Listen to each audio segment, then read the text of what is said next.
अगर हम आपको कहें कि अमेरिका का चाइनाइजेशन किया जा रहा है तो पहले तो आप शायद इस चाइनाइजेशन शब्द के आसपास ही अटक जाएं। चलिए इसकी जगह अमेरिका का चीनीकरण कह देते हैं।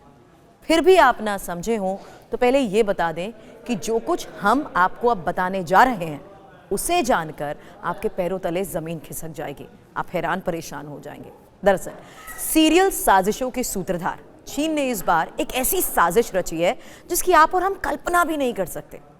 सेरोगेसी, किराए पर कोख देने जैसी बातें और खबरें इन दिनों आपने कई बार सुनी होंगी, लेकिन इनका इस्तेमाल कैसे अमेरिका जैसे देश की पूरी डेमोग्राफी को ही खतरे में डालने के लिए हो रहा है, ये सिर्फ और सिर्फ चीन ही सोच सकता है।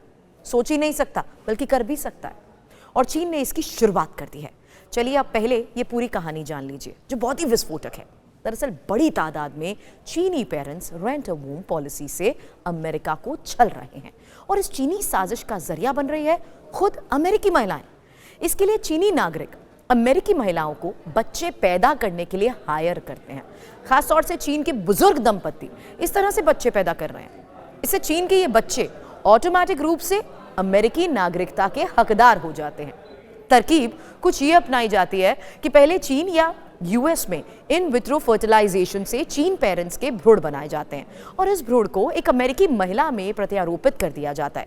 जब बच्चा पैदा हो जाता है तो बच्चों की परवरिश चीनी पेरेंट्स चीन की वैल्यूज के हिसाब से करते हैं, और जैसे ही बच्चा 21 साल का होता है ग्रीन कार्ड के जरिए उसे अमेरिकी नागरिकता मिल जाती है। और जाहिर है इस खुलासे ने अमेरिकी थिंक टैंक के बीच हड़कंप मचा दिया है, और अमेरिका इसे यूएस में चीन की एक ऐसी घुसपैठ मान रहा है जिसे उसके मौजूदा कानून के तहत भी रोकना संभव नहीं है।